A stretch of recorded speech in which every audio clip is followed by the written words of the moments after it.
and welcome to the second episode of the Ludiverse podcast. It's Jay Booth, your host. Courtney, my co host, is currently unavailable right now. She's in the Army and she's at sea, so her recording is a little difficult. So, this is more of a filler episode than an actual episode. We will get back to regular episodes soon. But until then, wanted to make sure there was still something to listen to. I have a very special guest with me today. This is my fiancee. Hello. And would you care to introduce yourself to the audience? I'm Danielle Paggi. I'm Jay's fiance. We've known each other for going on 12 years now. Just about, yeah. Just about. And we've been together since March of 2016.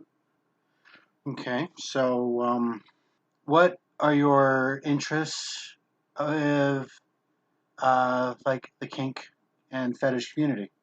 First of all, I am bi, which I discovered when I was a teenager. I've been lightly dipping into BDSM, not extreme hardcore, and found that I love being a submissive as well as I really like being dominant. I've recently found that I like actually being videotaped, which has been interesting, and especially with somebody who has a bad self-esteem when it comes to body image, that actually makes me feel better, which I find interesting. A lot of women have been coming forward and realizing that owning their sexuality is empowering to them. Like, it was discussed in the last episode. Society wants to keep women as demure and pristine, and it's not the way it is anymore. So you're experiencing that firsthand? Yes. And also, it's lately, I've been actually able to start acting out fantasies that I've always wanted to. Me being, of course, dominant with my partner, but also acting out characters in culture, favorite comic characters, favorite cartoon characters, so on and so forth. And one thing I've learned is I've become more comfortable in the past probably 2 years with myself sexually than I have since I've been sexually active at the age of 16, and I am now 32. Okay, so you've been sexually active half your life. That's fine. And different people start at different times. Well, you said about acting out characters in like pop culture and stuff. So like it's like role play beyond dominant, submissive, like that. Because when I first found out about the whole role play thing, all I was hearing was like teacher student, babysitter, stuff like that. Yeah. You're the babysitter, I'm the dad, and my wife can't know, stuff like that. And that was all there was to it. But with nerd culture becoming more popular, it makes sense that more people would be trying to bring those characters that appeal to them or that they can relate to more into their lives and even into their sexual lives. Which I know, but for the audience, which characters do you feel you relate most to in that regard? Characters, so far I think the closest that I've actually acted out was one Harley Quinn. I am a big fan of Harley Quinn. And also, I have a very large love for Betty Boop. So I do like trying to act her out a little bit. Well, she was pretty well recognized as one of the first animated sexy cartoon characters because there was a lot of censorship that was trying to be pushed on Betty Boop because she was so sexualized. The super short dress, the flirty attitude, the large bust, the hips, and showing off the garter belt, actually. Yeah. So she was, I think what Jessica Rabbit was kind of based off her in a way. Maybe. I don't know. I mean, the characters are similar, but more updated, I guess. Because they got the hourglass figure, the over-sexualization. Yeah. Maybe. That may be something to look into for research later. But aside from that, Are there any characters that you would like to, get into later? I would like to do something like Poison Ivy and Harley Quinn kind of a thing. Not so much the Joker, because that was a very abusive relationship, and I'm not into role playing abusive relationships. That's understandable. No, I mean, I don't see abuse as sexy, but to each their own. Again, this is a no judgment zone. You don't judge people for their interests or what they're into, what they're not into. With your levels of interest or your business, that's fine. You've been getting into BDSM, you said, Yes. and so you're a fan of the 50 Shades series. I was, and then reading over and over again and looking into it, that it is truly more of an actual abusive relationship. It's not true BDSM. Just the acts in the sex room is partially true to it, but the relationship itself is not a true BDSM relationship. From what I've studied and what I've read and so on. Okay, so when did you first have an interest in BDSM?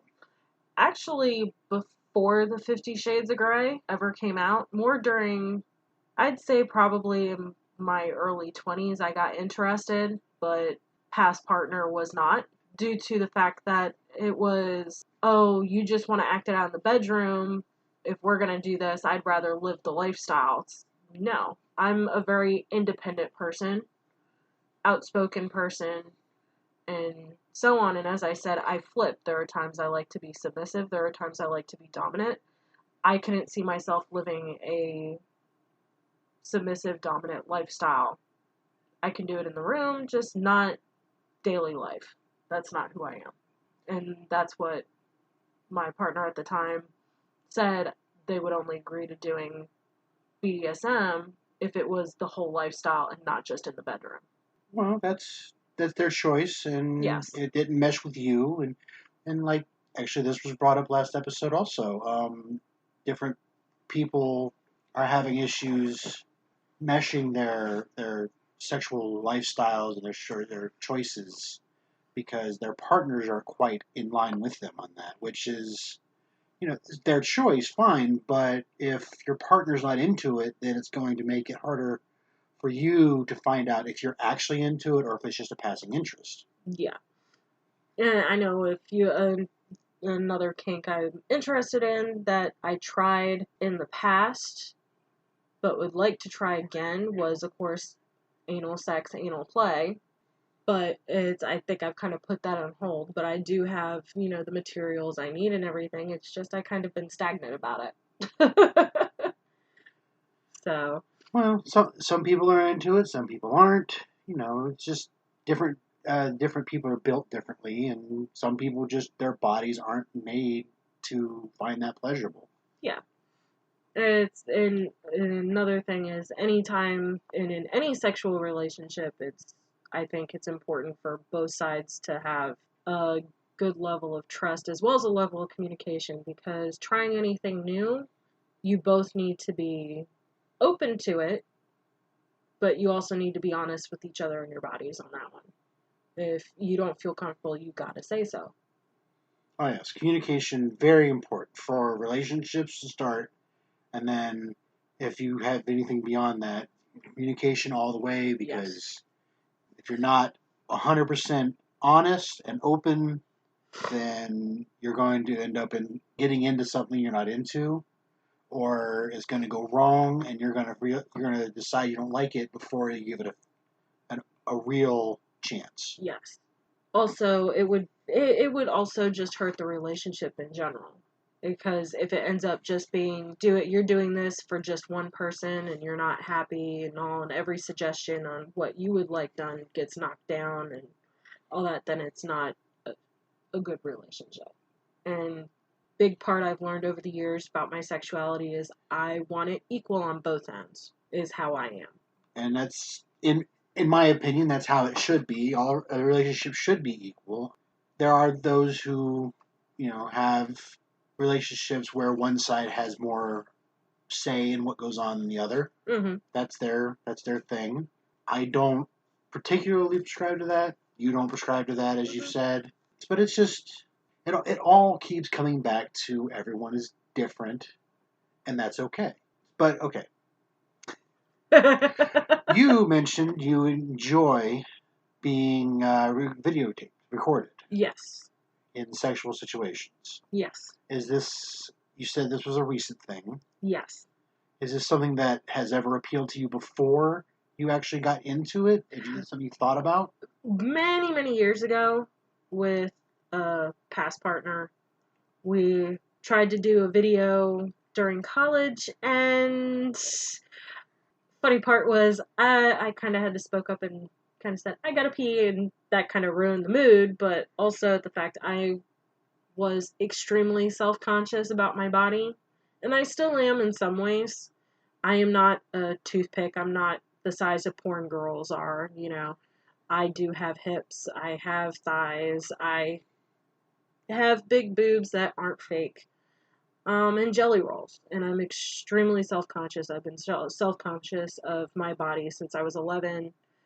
I was made fun of for my weight.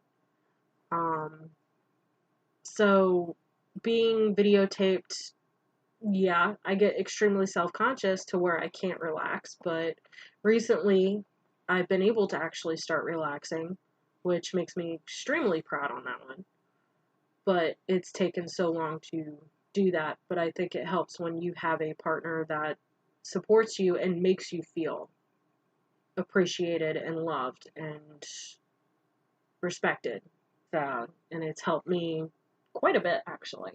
Well, I'm happy to help. And again, the Ludiverse is sponsored by the House of Algos.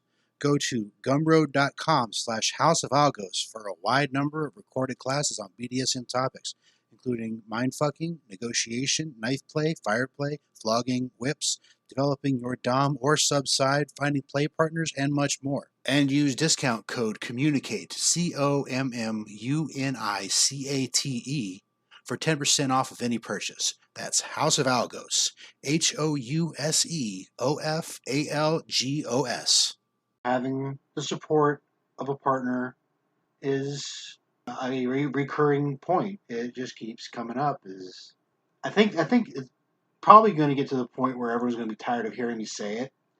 Which, whatever. Let me know if you get tired of me repeating that. But it is paramount in any relationship, communication and understanding and equal footing.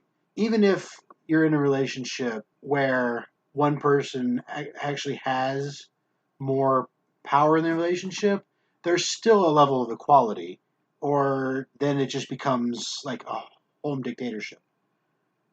No, equality and dictate, and not dictation, but communication. Oh yeah, communication always. No matter what. Yeah, but yeah. Okay. You did mention you wanted to do a Harley Quinn Ivy thing. Yes. So are you interested in doing a role play thing with another female, or? Yes, but I do have, I do have some boundaries because I have been in supposed polyamorous relationships in the past that didn't work. And I think the only way they can work is if there are, I guess, guidelines in a partner first. And what I mean is you and your significant other sit down and talk, go, okay, we are open-minded to this. Okay, what should we look for if it comes across, and what rules should we set and boundaries should we set? As in, polyamorous is not polygamy. Polygamy is multiple wives. Yeah. Polyamorous is having more than one partner. Well, polyamorous literally translates to many loves. Many loves, yes. And in ours, you and I have talked about ours. You don't mind. Well, that's how we ended up together, is Yes. because you were in a form of polyamorous relationship, and then I joined in on that, and we became like a poly Z. Yeah, something like that. Yeah. Yeah, it was like a Z shape if you lined it out, and yeah, and then that fell apart because it wasn't set right. No. And when they ended up together, we ended up together. Everyone's happier for it in the end. And, but I've been in polyamorous relationships in the past. One that just kind of dissolved. We kind of lost touch Okay. with her, and I don't think it ever actually became like official, but it just kind of faded away. Okay. We still talk. We're still on good terms. But the other one that we did, she ended up. It wasn't an even thing. She Mm-hmm. was actually more interested in me than my other partner. Yeah. And then she ended up leaving both of us for somebody else, which happy for her. Yeah. It didn't end up working out, but still, full support for her. So, Like, for an example for the listeners, it's what Jay and I have decided. We are still open to having a polyamorous relationship, but we both have sat down and talked about it at length and came up with that we both need to be not only physically but have an emotional connection with the person, and that person has feelings for both of us, not just one. We'd rather be equal all around than one-sided, because I've been technically a third wheel in a polyamorous relationship, and it was miserable.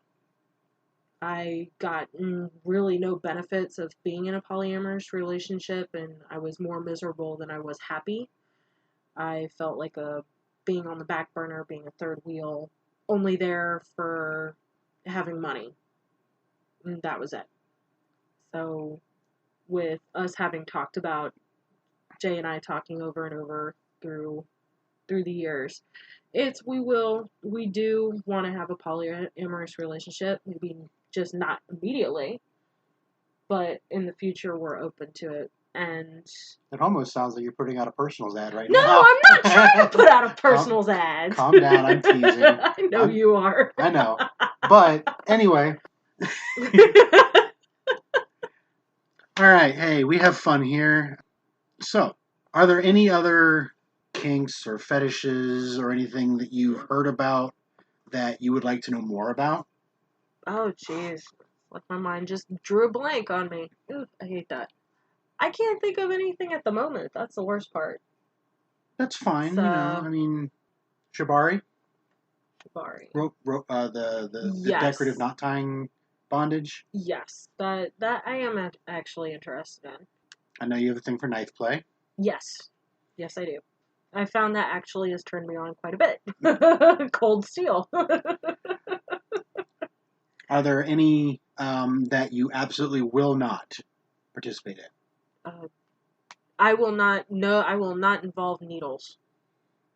Okay. Or any. It's. I know there are people out there. I don't know what it's called, but they use needles and piercings during sex. Yeah, And I think it's a branch of the BDSM. yeah, and that goes a little bit too far for me, causing me to. I will not do any type of suffocation at all. Due to the fact I'm epileptic, that would probably not be the best thing to do to me. I will. One thing's for sure. Yes, I love Harley Quinn, but I will not wear pigtails in bed due to, let's just say, in the middle of doing it with a previous partner, I got a recessed memory pop up. I was assaulted by my babysitter when I was 6 years old. And I was wearing pigtails, and of course, they used them as handlebars. And of course, past partner, we were getting into it doggy style. I had pigtails. He grabbed them halfway through. Bam, flashback. I screamed, "Get the fuck off me," and went into a full hysterical panic attack. So, pigtails are hell no. Ponytail, I don't have a problem with, but pigtails, I'm not wearing. Period. Anything else? Mm.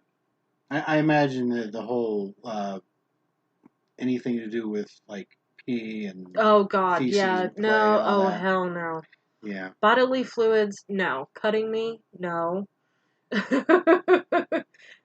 Definite no on those. That's a little. Uh, I still don't see. I'm not. And no animals. Oh God, no. Oh yeah. No. No No. animals. Nothing illegal. Period. Okay. So, well, yeah, nothing illegal. So you said no animals. What's your thoughts on furries? Furries, actually, I've been curious about furries. I have been curious about furries. I mean, the Jane Naylor comics turn me on like no tomorrow. But I am curious about furries and everything on that one. So I'm willing to dive in with you on that. All right. Well, this is probably going to end up being a shorter episode because don't have our regular host. So it's just me asking the questions. But if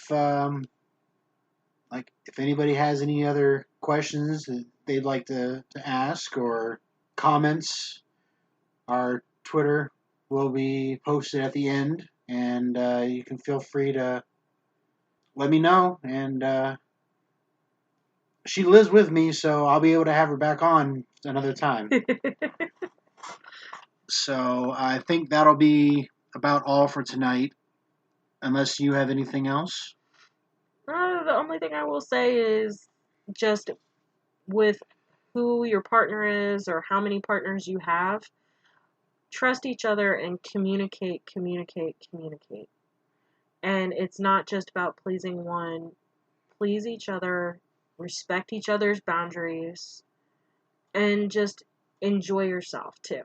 That's the whole point of it. It's natural, and don't be ashamed of it.